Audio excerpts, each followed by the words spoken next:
Assalamualaikum warahmatullahi wabarakatuh. Perkenalkan, nama saya Nurul Fadlihani dari kelas TP2 dengan NIM 10156124101. Prodi Pendidikan Agama Islam, jurusan Tarbiyah dan Keguruan. Baiklah, di sini saya akan menjawab soal UTS tentang ilmu Al-Qur'an.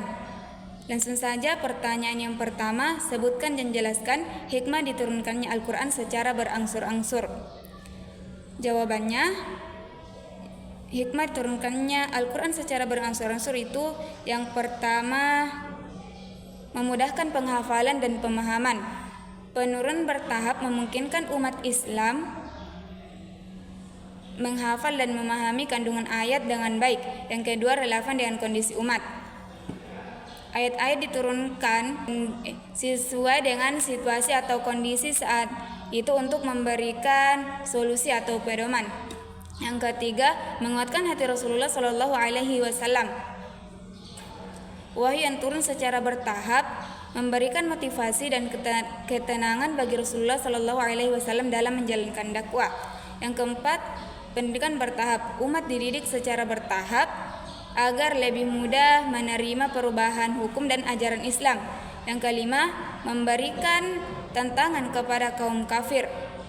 Penurun bertahap menjadi bukti bahwa Al-Quran adalah wahyu dari Allah Subhanahu wa Ta'ala dan bukan karangan manusia.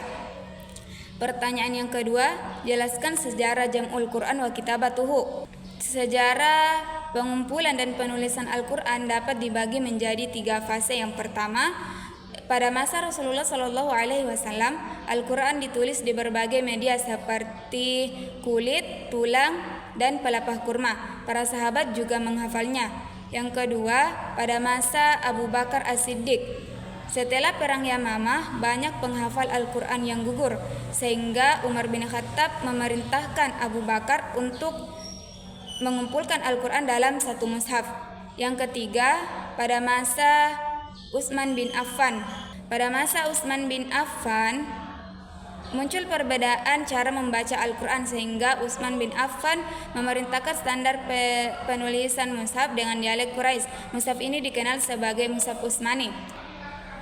Pertanyaan ketiga, jelaskan apa yang dimaksud munasabah Al-Quran dan berikan contohnya. Pengertian munasabah adalah hubungan atau keterkaitan antara ayat dengan ayat atau antara surah dengan surah.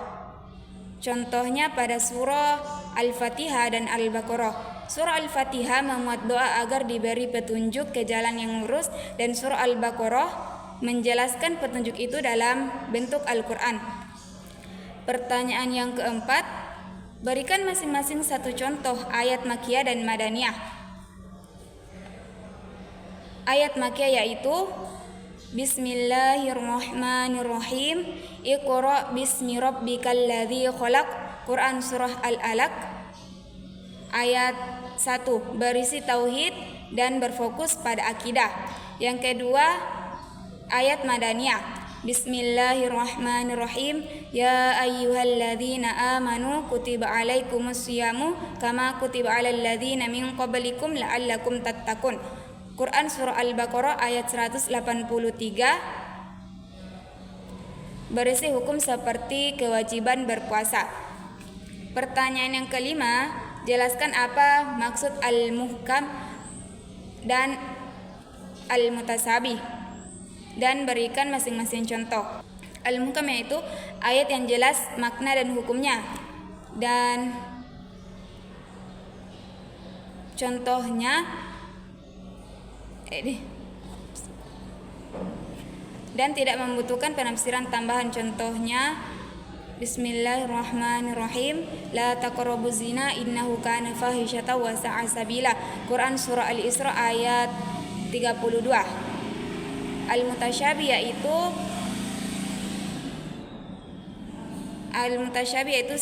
yang maknanya samar dan hanya Allah yang mengetahui maksud sebenarnya. Contohnya pada surah Toha ayat 5. Bismillahirrahmanirrahim, Ar-Rahmanu 'alal arsy istawa.